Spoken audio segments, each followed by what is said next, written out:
Kia ora, everyone, and welcome back to Mucky Hope Productions. I'm your host, Mucky Hope, and today the boys are back. The bros are back. We've got Useless Australian Survivor Facts, Mucky Hope Productions. This is the dream team. This is the dream collab that everyone could have asked for. Australia versus the world. How about facts versus productions? I don't really know where I was going with that, to be honest. I just took a shot on the fly. Yeah, But anyway, no, that's everyone, good. welcome, Useless Australian Survivor Facts. How's it going, bro? Thanks, Mucky. Yeah, I'm going good. I think this is a bit of a dream team. Just the two of us on here. Bit more chat to be had. 100%. I heard that there's like a memes guy that exists somewhere, but I kind of feel like he's one and done. He's like, it's almost like GLP. It's like, yeah, he's had his time to go. Yeah, definitely. I think he performed really well in the COVID seasons, but now that we're past that, I think people are getting a bit annoyed and a bit tired of his trolling. Yeah. Hey, actually, did you hear about some of his recent trolling on the Australian Survivor page? I have. I've Yeah, seen the yeah, screenshots, and yeah. I mean, he doesn't hold back. I mean, I wouldn't want to get into a fight with Yeah. him on the internet. That's all I'm gonna say in Yeah, that regard. it was so funny. He had like posted a photo of him like doing like the Melbourne Marathon, and he was wearing like the All Stars merch buff. And there's a few people commenting, being like, "Ugh, why am I seeing this? Nobody cares. He just wants attention." And he just trolled them so hard. Where one of them even left the Australian Survivor fans page. I mean, Trolling. maybe viewership is down because of him. Maybe they shouldn't be firing. Maybe they should be banning his Yeah. page. No, I love his banter. I love his back and forth. Obviously, repping the Australian Survivor gear to Mm. do a half marathon. I think that's a challenge beast skill. I've got to try and get him to do the hot dog eating challenge in a 100-meter sprint, but unfortunately, he's a vegan, so I think it would take him a bit longer to do one of those carrot hot dogs. They're a bit more tougher to get down the gob. I mean, I'm sure it can be done, right? You cook the carrot in the oven so it's like nice and soft, just Yeah, scoff it right down. yeah. Well, I Yeah. mean, there's only one way to find out. Stay tuned for a future video, I guess. 100%, I might even man. nominate you. Yes, yes. It'll be like New Zealand versus Australia. I'll find some of my friends who want to shove like carrots down their throats and stuff, and Yes, yes. we have like The a whole great relay glizzy. team. Yeah, Exactly. the relay Yeah. it's a different individual Yeah. hot dog. Surely we're not passing the same one. That might not be off health and safety, I don't think. I mean, if we're all family, if we're all one, then I reckon it's fine. Sometimes you got to risk it for the carrot. Yeah, well, that's it for Yeah. the gluten-free biscuit. Yeah. Exactly. Yeah. Not Anyways, sure what's in. We should probably get to the actual video. Yes. we actually probably should. But yeah, Sarah Talik, useless. She's finally coming back. But just before we talk about her chances on Australia versus the world, who is Sarah? Like, why is she even here? She only played the one time. Why does she deserve a spot on the Australian tribe? Well, I think people forget that without Sarah, we probably don't even have David Jennett on Australian Survivor. Mm. From all reports, she was the one that suggested that he go on. She's obviously a model. She fits that demographic Australian Survivor loves, where you've got to have a model on the show. Um, and I think she's probably one of those people where she probably would have been on All Stars, but then after 4 seasons, there's probably just someone else that kind of fits her mold. It's probably Shani Mm. that takes her spot there. And then Blood versus Water, yeah, don't really know her situation with that. And then Heroes versus Villain, I don't think she fits into that category. She's neither a hero or a villain. So I Mm. think she just hasn't had a chance to return. And clearly she's still been in the good graces with production coming back for such a big season. And it might have been influenced, like maybe it was a deal. Like David was like, hey, I'll come back if you bring my friend Sarah. Mm. Yeah, like Sarah for me has always been the biggest why hasn't she come back? Like her and Benji are my top two players on why haven't they returned here? You know, they're massive characters, massive players. And, you know, when I look at the Australia tribe, you know, we saw in the opening shot of the promo, you've got David, George, Luke, and Shawnee sort of walking down the aisle with the Australian flag behind them. You might look at Sarah and be like, well, she doesn't fit that sort of like legacy or legendary status. But I feel like since she hasn't come back and played in so long, she Mm. does fit in a weird way. You get what I mean? Yeah, it's kind of like the season 50 cast where they cast someone like a Jenna Lewis and you're just like, I know she was on the original series, she did pretty well in All Stars, but you just don't think of her, even though she's a pretty good game player. And I think Mm. that's Sarah. And to all reports, she still follows the show. I mean, she follows my TikTok account, which has about Oh, 300 followers, very niche. yeah. So it's I think she still loves the game. I know a lot of players that are fans of Survivor. Once they play it, they kind of fall out of the love with the game. It's like pulling back the curtain for them. But Mm. I think she's obviously still well invested in the show. Again, I don't really do like those meet and greets and stuff, but I'm sure she probably has been in a few of those. So if there's anyone from the Survivor community that's into that, I'm pretty sure they would have had a Sarah Talik signature on one of their buffs. Yeah. And share with us what's some useless facts about Sarah? Well, not sure if you say it's useless or not, but the funny thing is the one person she has in common with is Sari as someone that's on this cast that hasn't won individual immunity and has not found an idol. So it's crazy that Yeah. Sari, how good of a player she is, but Sari we know doesn't use advantages. She's not great in challenges, but she gets Mm. to the end.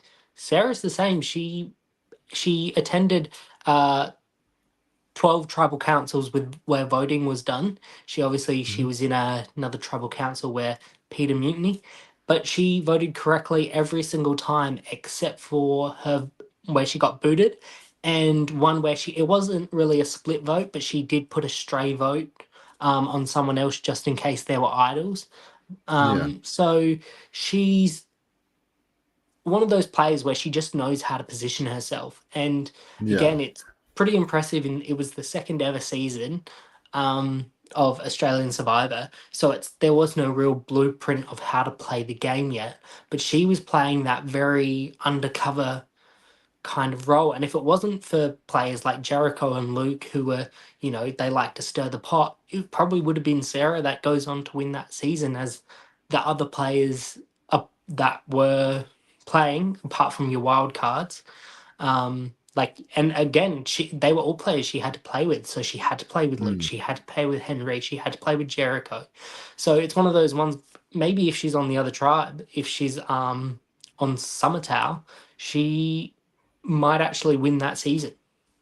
Yeah. Now, that's actually something very interesting you brought up, how she voted correctly, or at least was in the know of every single vote right up until her elimination, which I'm pretty sure she knew she was going home then. And I feel like Sarah, she's so good at playing the middle ground.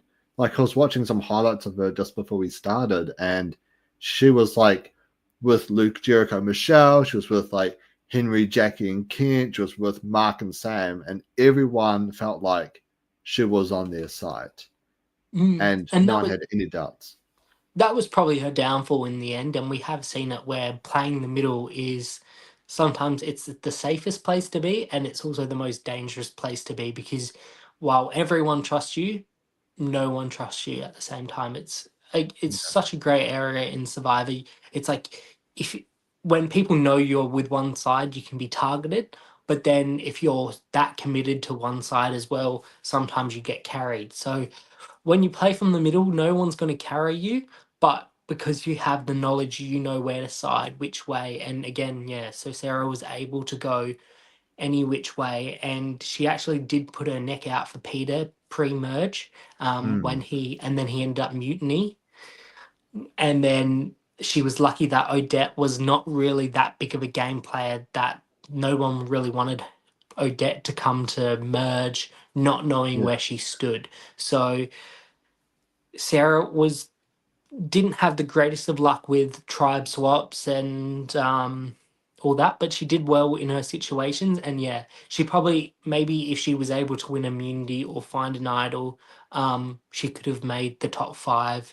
And then that top five, from a player standpoint, um, all in hindsight, has probably been one of the weakest top fives. Yeah. So I think she could have done really well if she just made it 2 or 3 more rounds. Yeah. And I guess with the season like Australia versus the world, right? It's such a short season. You know, you got massive, heavy hitting alpha players, the ones who want to be in charge. Do you think playing the middle ground where you're not really on one side or the other, could that maybe be the strategy to win since it's just such a short season? This one's a really hard one because I feel like you've got to be adaptable. Mm, I think there's not going to be deals where people just are stuck in one alliance. So yeah. playing the middle helps because you can move around without, betraying people and, not being able to get jury votes because you were one way or the other. Because I think a lot of people will be playing it. But I'm just hoping she doesn't come off as too unreliable and people go, Mm, we can't bring her to merge. She's not going to be with us when it gets down to the nitty gritty. Again, I think her outside alliance with David will probably help her. I think, as I've mentioned in previous podcasts, I do think it will be the big hitters going at each other early. So she'll be yeah. able to skate through. And unless votes are split and she becomes the split vote, I can't see Sarah getting voted for in the pre merge. Yeah. And I do just want to quickly welcome Gabe to the live. Welcome back, Gabe. I miss you, bro. You know, you're an absolute legend dropping these awesome comments on the live. Sarah had the best shot at breaking up the big loot group. Well, yes, let's talk about some of the connections that Sarah has going into the season. As we discussed, you know, she's quite good friends with David. You know, she literally got him onto the show. She played with Luke. And while I would say that is a strong relationship, something that I do look back on is Luke's move on getting rid of Tessa in that 3-2 vote got both of them voted out, like literally straight after. So do you think there could be something on her mind going into the season? I don't. If this was how All Stars was, where everyone was going out for revenge, I think Yeah. yes, Luke might have been on Sarah's radar. I don't think this season's gonna pan out like that. I think this Yeah. season is bigger than petty revenges from 9 years ago. Luke did Mm, mess up her game a lot. He again, Sarah is the classic. She wants to control the vote. She wants, and then Luke and Jericho would go off and into the bushes with Henry, and yeah. they'd make up silly plans. It's almost like she was kind of like relating to the newer seasons. If you haven't seen the older ones, it's kind of like she was like the Laura, Logan, Zara kind of players where they had these votes in control, and then all of a sudden Miles and Jay are trying to change it last minute, and they go, "Oh, Yeah. well, we've got to go with him because we've got to keep him on side, but we want to get rid of him." And unfortunately, Sarah wasn't able to take the shot at Luke before he took a shot at her. So I Yeah. think I don't think there will be a revenge vote, but it is a good comment, as I think she will be the power player. She will be in the middle of the Shawnee George Kirby. That might be one side, and then you've got Mm, Janine, Luke, and David as the other side with Sarah in the middle. So yeah. it will be interesting. And then there's, I think, the other dynamic of I think there's 7 one-time players and 7 multiple-time players, so Mm, that might also become a factor come merge, depending on who's gone early, who's gone later. Because I know in some seasons where it's if there's newbies versus returning players, the newbies will gang up on the returning players. This might even be a yeah. similar situation where they go, "Hang on a minute, this is our time to shine." Shawnee, this is her fourth time. Cerise, it will technically be her fifth or sixth time, depending on well, I guess it Yeah. would technically be her fifth time playing as 50 was filmed afterwards. But it's like Parvati's had her time in the sun. Tony's won twice. David's played Mm. twice. Plus he's played Deal or No Deal Island. So Yeah. it might even be one of those ones where Sarah makes it to merge with the big hitters going out, and then she teams up with the likes of Tommy, Cassandra, Rob, and um, And Lisa? uh, Lisa, the New Yeah. Zealand winner, um, as they're all kind of the new kids on the block, even though they're all great players in their own right. But Yeah. just so just so they kind of have their shot in the limelight. Yeah, 100%. And I do just want to read out Brendan. I don't know if you saw the live earlier, but with nothing but great comments for you at the very start of the live. But hi, Useless Gabe, and everyone else. Welcome to the live, Brendan. Yeah, so obviously, Sarah, I believe she's based in Sydney. I've seen a lot of like stories on Instagram of her and George hanging out, and obviously, we talked about her and David and Luke, the sort of connection. What side do you think Sarah is going to lean towards? Is she going to go potentially with George, Shawnee, Kirby, or David, Luke, Janine? What side do you reckon she's going to go with? Well, it's actually funny you bring that up because I think originally she was from WA, and I'd assume that's how Mm, she knew David originally. Like, obviously, both yeah, models from WA. But yeah, if she lives in Sydney now, yeah, there is that connection with those East Coasters. But I I do think it sounds lame, but I do think she'll see what's going mm, on at the time. So I don't think yeah, she's going to be all in on one side. I think she might she might actually go against David on the first vote just as like a yeah, smokescreen to say I'm not playing, I'm playing my own game. mm, But then there's like that secret alliance, and then like even something similar, she might be saying that to George. Oh, I'm just buddying up to David to think we're on the same side, and then I'll blindside him later. So yeah, I do think she'll play each vote as it comes, which is a very professional footy um, interview yeah, question, where it's like we're not looking too yeah, far ahead. Just the next vote, yeah, just the next vote. But I think that's how you have to play one of these seasons. You can't go in with a game yeah, plan going, I'm going to go with these people. I'm just going to stick with these people. We're going to run the train. Um, Again, it could be as simple as she might side with George because he shows her an idol. She might mm, side with David because he has a Steeler vote, and she's scared. Because yeah, she does seem like, again, obviously she played so long ago, but she does seem like one of those players you could probably spook into doing something. Um, mm, yeah, a twist comes. JLP says tonight's a little different, and then she yeah, just goes back to default because she doesn't want to be caught in the middle. Um, and yeah, because again, there might be a vote where it goes to rocks, for example. I can't imagine Sarah's mm, giving up her spot on this season for a rock. I know a lot of players and super fans, they actually kind of like that gambling asset. yeah, There's like, again, 50-50 chance of going home, but 50-50 chance of getting to the end if it pays off. yeah, So I think Sarah's a very logical player. She's a very sensible player, and mm, she might be one of those players that wants to get rid of someone like a Kirby, who's actually very similar game style to yeah, her. Where Kirby, again, she doesn't like to rock the boat. She likes to know where the votes are going. Obviously Kirby voted against her alliance on purpose. So her yeah, voting percentage is much lower than Sarah's, but it's that knowing where the votes are so then you can manipulate where you put your vote. yeah, And I think Sarah does it better than most. So, and unlike someone like Shawnee, who's again a very good social mm, player, I don't think Sarah votes with her emotions. She votes with her head. So yeah, players like a Shawnee and a George she might not want to play with, as they might be, similar to your Jerichos and your Henrys. And I think Luke has matured a lot from the last time he's played. Obviously, he won the Big Brother VIP, so maybe yeah, he's learned a little bit. It's not all about showmanship for Luke anymore. So again, yeah, I think if I had to give an answer of who she's siding with, I'm leaning on um Champions vs Contenders 2-3. Mm. That's actually very interesting That trio.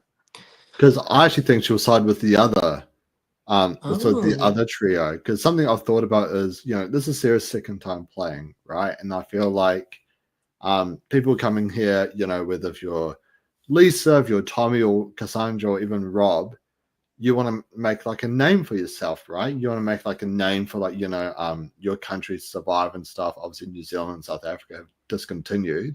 So maybe this is their way of potentially bringing back Survivor South Africa and New Zealand. And I feel like with Sarah, because she hasn't played in so long, right? I feel like the David and Luke might be the safer route because they're such ginormous shields, especially in a short season like this. But I have a feeling that she would want to come and make a name for herself. So I can see her actually siding with George, and yeah, like having that thing of maybe they take out like a Luke or a David first, then she like flips back and then like takes a shot at Kirby and stuff, or being like a similar sort of player. I can see Sarah maybe trying to have like her hands in all the cookie jars that kind of way. If that makes sense. yeah, Yeah. a bit of the Hannah Montana best of both worlds kind of Yeah. situation. Yeah. Pretty much. Yeah. Yeah, I can see that too. I think it will be very interesting. Again, like I'm really keen for this season to happen. Obviously, we're just waiting Yeah. for MasterChef to finish up, and then it'll probably announce the week after MasterChef that it's the first episode. Mm. Um, yeah, I think it will be interesting. It will be interesting what the twists are. If it's just Australia versus the world for 3 or 4 votes, then there's a merge. There's no tribe swap. I think that disadvantages Sarah. I think Sarah is Yeah. one of those people that would benefit from an early tribe swap because Mm. she's one of those players where she'd probably adapt in social situations better than someone like a George. I think he would struggle on a if he got a bad swap. A lot of the Yeah. American players, I think the American players are going to be the ones that, if they don't find buddies early, they'll go. So I think Sarah probably, it sounds weird, but the more twists, the better for her, Yeah. because she's more adaptable than other players. But yeah, I do think she will probably want to have a splash. But something funny with you mentioned that someone like Denise, who played on Winners at War, Mm. despite not winning, her elevation of a winner went up because Mm. of the move she made in this season. Obviously, she was already a Yeah. winner, whatever. But I know I obviously, from a stats point of view, loved Denise's game because obviously she went to every single tribal council, survived. She Mm. was on a tribe that there ended up being 2 people that Yeah. then those 2 tribes dissolve, and then the tribe she dissolves onto, they start losing every round. So I'd Yeah. already had a huge amount of respect for Denise, but now she's blindsiding Sandra. She's, she's doing all this. She's stealing, Mm. not stealing idols, but she's getting given idols even though she has Yeah. idols. All that makes her just like, she wasn't just a one trick pony. And I think maybe that might be, if Sarah starts winning immunities, she finds advantages, all that sort of stuff. Then you go, wait, she's not just a social player. Oh, wait, she's more than Mm. just a strategic mind. So I think Yeah. she can build her game without making a crazy move against a big one player. And I Yeah. think the way she improves her legacy is actually just playing an upgraded version of her game, which is still voting people out, still knowing where the votes are going, but then you add an idol, you add an advantage, you add an individual immunity win. So, look, I think a lot of people are probably going to try and make some pop shots, but will it all just be a mask behind the edit kind of situation? Yeah. Now, we've talked a lot about the Australian tribe, right? Which I think we both will probably agree that she's in one of the best spots going into the Australian tribe. But what about the world tribe? I know that Sarah is a massive super fan of the game. She might see players like Parvati and Sari and might want to align with them. Or do you reckon she's going to try and go against them? I don't think she'd want to go against those particular players. Again, Mm. I'm not saying she would want to be a part of the Girl Alliance, but someone like a Yeah. Parvati, I think like a Black Widow Alliance, just I'm not sure. Again, I've never seen Cassandra play, but if it was Parvati, if she got swapped onto a tribe where it's Parvati, Cassandra, and Suri, I think yeah, she would naturally go with them, kind of thing. I know she, even when she was like a model, I don't think she ever used her looks to be like the flirtatious player. Not from my Mm, knowledge, she might have had like a little bit of chemistry with Henry, but it was never showmancy or anything. yeah, Um, so I think she would want to be a part of that alliance. Just again, that just might be for super fandom. You know, you want to be in Parvati's alliance. I don't think she'd want to take her out, but yeah, I do think she'd want to work with the world players. I don't think again she's not coming in here with that many connections that she has to mm, play with the Australians or she has to go against the Australians. yeah, Um, I do again. I want an Australian to win, but the if I saw seven of the world players go before any of the Australians, it would be a bit disappointing. So yeah, I don't want to see the world gang up on Australians, and I don't want to see the Australians gang up on the world tribe either. I do want them to mix, and I do want them to, mm, you know, if one week they take out David, and then the next week she goes and blindsides Parvati, then that's one of those, Sarah's come to play, who's this yeah, woman, kind of situation. But again, she might just want to play with them as well, being a super fan. Like, I think if I'm being serious, if I didn't know who I was playing up against and then all of a sudden Parvati rocks up on the beach, my first thought isn't how I'm going to get rid of her. My first thought is mm, how am I going to play with her? So yeah, again, I'm not in their heads. I don't know if they know who's been cast at the same time. I know mm, there's like with normal Survivor seasons when you're doing all your intros and like all your pre-production stuff, you can see them, but you can't talk to people. But obviously, on a season yeah, like this, like if you see Parvati, you can start planning or whatever. Um, so yeah, it will be interesting, and it will also be interesting if people know who Sarah is. Like I know there mm, might be a bit of a bit of chatter, but they might even be day three at the World Camp, and they go, Who's that? yeah, What do we know about her game? Does anyone know who she is?" And then that might be she gets targeted because they don't know her game. So as I said, I think she's a very adaptable player. So mm, it doesn't matter what situation she's going to find herself in. I think she will be able to adapt. But again, it's sometimes you want the target on your back in these big seasons because you want to be used as a yeah, huge shield. And then other times, being an under the radar player is just as dangerous because people don't know how you play. People know how George plays. He's so outspoken about his game. People know how David plays. People know, even to this point, people know how Shani plays. But yeah, it's knowing how someone plays. It's like Sari, everyone knows how Sari plays, yet Game Changers, she only loses because she doesn't have an advantage. So yeah, it's, it's one of those things where it's like, um, keep your friends close and your enemies closer. But in this situation, I think you get rid of your enemies. Whether Sarah has yeah. any, it's we'll have to just wait and see. Yeah, I mean, it's really hard because I feel like there's so many heavy hitters this season, right? And, often with most all star seasons, the bigger names, the heavy hitters, are the ones that go out super early. But I can also see a world where, like, maybe Kirby's the first boot, or like Tommy and Cassandra are taken out early because it's sort of like, who are these people? These people are so recent, right?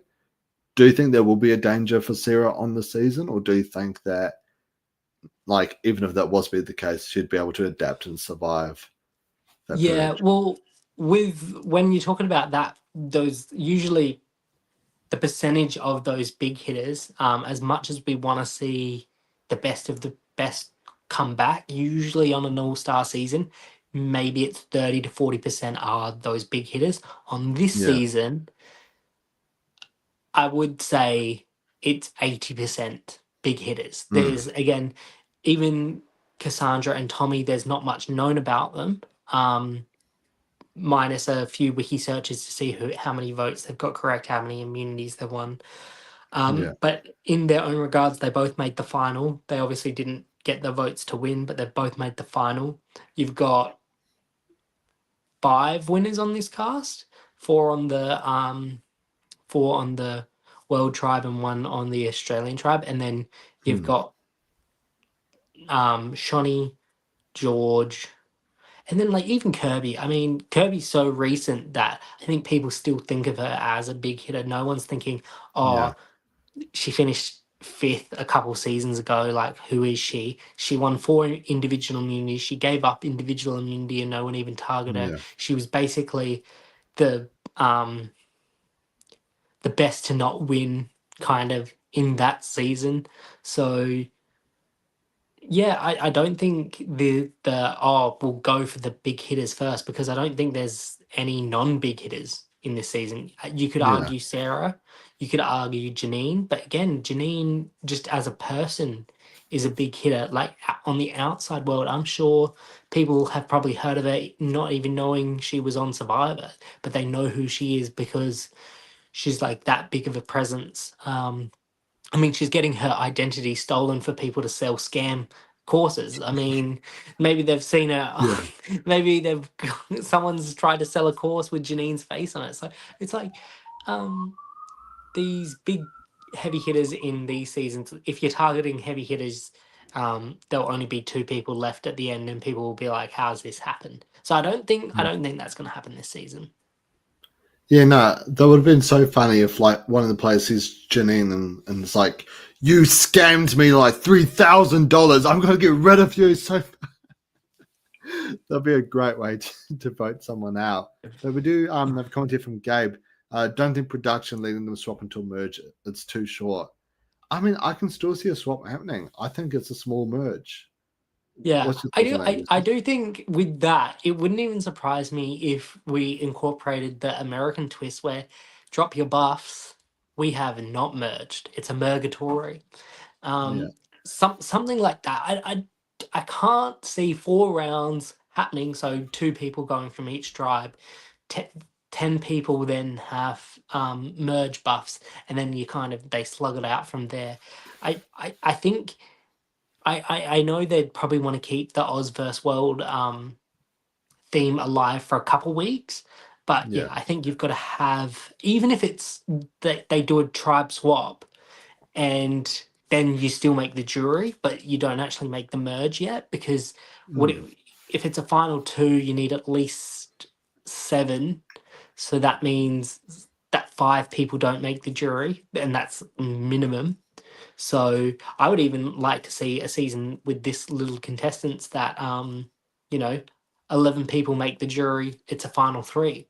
Something like yeah, that. So you're voted out, you might be voted out on day 1, but you still have a say in the game. So I don't know. They might have some twists like that, or they something like everyone goes to um the what is that? The Exile Beach or oh, whatever's Age going of on. Extinction. Yeah, Edge of Redemption, Extinction. Redemption Rock. It's Yeah, one massive rock. Yeah, where all of them, and then there's a final 2, and then you're going to be joined by a final 3. There's this one last challenge, and the winner makes the final 3, and the rest go to the jury. Something that's crazy like that. I don't know. I kind of want some bizarre twist that no one sees coming because I know it's such a short season and you just can't see these twists happening. But I think that's what's going to make this season great. I mean, on Australian yeah, Survivor, you know when there's going to be non-eliminations. You know when there's going to be a weird fire-making challenge at Tribal for an extra person to win mm, immunity. You always know there's something around the corner. But with a season this short, this many players, I mean, we might even see halfway through an episode, there's like a fake tribal council. And then someone does go home that episode, but they have 2 immunity challenges in one episode. Something yeah, like that, or it's a tribe swap, but then that tribe then goes to tribal council. Some crazy stuff. I don't know. I've not really put much thought into the types of twists they're going to do this season because I want to yeah, kind of be surprised with what production come up with. yeah. And where does Sarah sort of sit on your power rankings? Is she a dark horse to win, fallen angel, or you reckon she's a early boot? I did a power rankings, but it was more not on. where I think they're gonna rank. It's more on what their resumes are from the outsider's point of view. And again, Mm, I think I actually had her ranked as she's got the least impressive resume of the 14 players. But that doesn't mean I think she's going to finish 14th. I think when I was, again, I know I'm being biased because these are the people I'm talking about. I said Janine will probably make the final or will go far. I think Sarah's yeah, going to be in the same boat. I think she will be this season, Shani. I can see Shani going out quite early and Sarah making the deep run. But then, as I said, like, I mean, she's on the wrong side of one vote and then she's gone. And I yeah, look like a fool. But I again, yeah, yeah, I not that I'm not going for one single person in this season. I want every single person to do well this season. There's not one person on this cast that I don't want to do well, except mm, for I know one of your commenters loves this guy, but George. George is probably the only person on this cast I don't want to see go yeah, far, and that's only for from I don't want to hear him get 100 confessionals in a 10 episode season. So yeah, George is yeah, probably the only one that I want to go early. I kind of actually do want to see the international players go far because I want to see them play. Someone like Tony, I like Tony, but I want Tony to go early. But if he goes far, I'm not going to be upset. yeah, So saying that, I think Sarah's going to be a top five finisher, similar to Janine. And again, she might be on the opposite alliance of Luke and Janine, who they're my final two. If it's a final two, and if mm, there's a final three, I'm just going to put in a world. Any player from the world tribe can be that third person, um, because I don't want to see the final five all be from one tribe. So I want the yeah, final three to at least be a 2-1 split. And then if it's a final two, preferably one from each side. If it's a final three, yeah, two Australians and then one world person. Um, but yeah, Sarah for top five is my top prediction. five. Yeah, I think she's a dark horse to win just because I do think there's going to be a massive bloodbath with all the different power players. And I'm kind of in a similar boat as you. It's like, even though I love George, David, Luke, Shawnee, like Parvati, Tony, and Sari, and I'd love for all of them to imagine if that is the 7-person merge, right? Or Yeah, like include Rob, that'd be an insane merge, right? But it's like we have seen them play a lot, and I'm very personally invested in Tommy, Cassandra. I can't wait to see Lisa come back and play. What's Lisa going to do second time? And I want to see who is Tommy and Cassandra, right? Like maybe they are like top tier grade A players. Imagine if they run circles around like Parvati. yeah. Imagine if they blindside Suri. Like, I yeah, also wonder like if their bilingualness will come into play. Like maybe they could be saying things like obviously Cassandra, she would speak fluent French. If there's mm, someone else that speaks French well, maybe they can be having these conversations in broad daylight yeah, where no one understands what they're saying and they're just joking around saying who they're about to blindside and they're like, what are you talking about? And they're like, oh, we're talking about the weather. yeah, So it'd be funny. It'd be yeah, something funny like it's the subtitles are coming up saying we are gonna blindside Sari, and then they ask, "Oh, what are you saying?" And they're just like, "Oh, the sunset is really nice." And yeah, we, as an audience, we would be like, "Wow, yeah, like we can see it happening," but these guys have no idea. It's kind of like those cuts where, I know they did it a lot with Paulie, where they were just like Paulie's being sad about something, and yeah, then he's getting hit with a palm tree and everyone's laughing and he's having the yeah, worst time. And I feel like if production can get it right, I don't want to see an uneven edit. This is one of those seasons you can't have an uneven edit. You have to have everyone get two or three confessionals an episode. mm, You can't have if it's a single narrated season, I'm not going to enjoy it. And when I say it, it's because we know who's going to get those confessionals. I want to hear Sarah's point of view. I want to hear Janine's yeah, point of view. I want to hear Lisa, Tommy, Cassandra, Rob. I know Rob was really big in his own season, but again, like against these big players, how is he going to adapt? But yeah, yeah, if it's just Tony running around, George running around, David saying how good he is, Luke claiming he's the king, we've heard it all before. Yeah. Shawnee going, I'm not here for a holiday. I get paid $100,000 just to Mm. be here, kind of thing. I don't want to hear that. Again, love the players, but hoping the underdog dark horses are the ones that are holding the reins this season. Yeah. Well, because from what I've heard, it's 16 days, right, and 14 players. So I'm sure that they'll be scrapping at any footage and any content they can use for, any of the episodes. So if we do Well, I, just get the one, like, I guess, narrating, like, perspective, it'll be a really short episode. It'll be like a 20-minute I episode. I think the best part about this is because they have less um, content, the chopping and changing won't be as bad, I hope.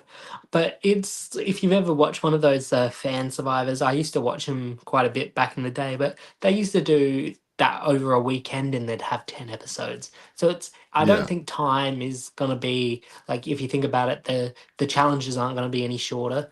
It's just the in between things. I think if anything we're going to miss less because sometimes there's like context you're just like, oh, I thought they were really good friends, but they've actually been Mm. beefing for 3 days, or oh, like I thought they were beefing against each other, but that's just a ploy because the cameras showed them being angry at each other for 5 minutes because they're hungry.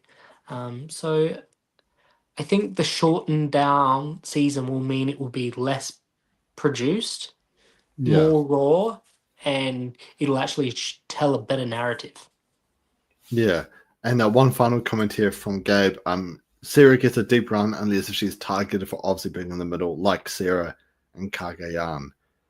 Yeah, I can see that happening as well. Similar with Odette, right? It was like whose side is Sarah really on? Can we really trust her to go any further? I can see her being taken out because of that. But yeah, apart from that, like I think she's in it for the end game, I reckon. The thing is, where Sarah was like Sarah, is it Cecina? I can't remember if Lucina, it's yeah. Lucina. Yeah. The thing that got to her in Cagayan was she was on a power trip. She was Mm, she thought she was her, and then she comes back and she proves that she's a really great survivor player, and but I don't think Sarah would you know go all in on her being the person to run a vote. I think she likes to run the vote from behind the scenes, a bit like Kirby, yeah. and she doesn't need to take credit for it. The one thing I do find funny is I was actually going back and I was seeing, who jury members had voted for, and obviously Australian Survivor, we've had so many unanimous winners or they only Yeah. get one or two votes. So most of the people that have played have always voted for the winner. Sarah's also one of the ones in the minority where she didn't actually vote for Jericho. She voted for Yeah. Tara, and that was a salty vote. So there might be one of those things where they might want to get rid Yeah. of Sarah early because they don't want her in the jury because in that instance, she probably was a salty voter. Yeah. So that does come into consideration sometimes. But in saying that, I think again she's probably evolved um, her game, and that was obviously an emotional decision. But when she was actually in the game, I don't think she made too many emotional decisions. All of her decisions are pretty, you know, logical, and I don't think she would put herself in a Sarah Lucina situation where she's the middle person, but she lets it known that she's the middle person. Yeah. Anyways, that does, bring us towards the end of the podcast. Useless. Where can people find you? Are you like, on OnlyFans? Are you on like was it the Grinder app and stuff like that? Like, where can people find you these days? So unfortunately, I've been kicked off of Facebook. Too many arguments with Australian Survivor memes, and my Yeah. OnlyFans was banned because it was considered inappropriate content. But you can find me on Instagram at Useless Australian Survivor Facts or under the same name on TikTok, which again Sarah likes, she follows, she comments. So you Mm-hmm. know maybe there's a little in-game alliance going on already. Maybe I'm trying to up Yeah. her support on this cast so I get more followers. But yeah, that's where you can find me. Yeah, and if you're new to the channel, smash that subscribe button. I almost clicked on the wrong wrong one there. But subscribe for some cheeky naughty times. Something cheeky naughty that I've been up to. You might have noticed I just got myself a fresh haircut. First time I've had short hair in like over 3 years. So I had to get the cheeky, Elton John glasses to go with it as well. How about you, Useless? Have you been up to anything cheeky and naughty? I've been staying out of trouble for now, but I've been working on Mm, some new content for my page and again trying to grow the TikTok, so trying to get more videos mm, out. So stay tuned yeah. for this weekend. There might be some challenges that I might be putting to my fellow podcaster and some certain meme pages. So stay tuned for Yeah. that. Including eating carrots in a hot dog bun, right? And then doing a Potentially. 100-meter race. I don't want to spoil it for my non-subscribers. So Yeah. subscribe, follow, like Yeah. everything. All right. Make sure you follow Useless Australian Survivor Facts, like, comment, and subscribe on who you think is going to win Australia versus the world. How far do you think Sarah is going to make it this season? I'm going to be starting to post more Instagram content as well. So stay tuned for that at Mucky Hope Productions. But until next time, everyone, I'm your host, Mucky Hope. Ka kite anō, and I'll catch you all in the next one. Take it easy, guys. Bye. See you later.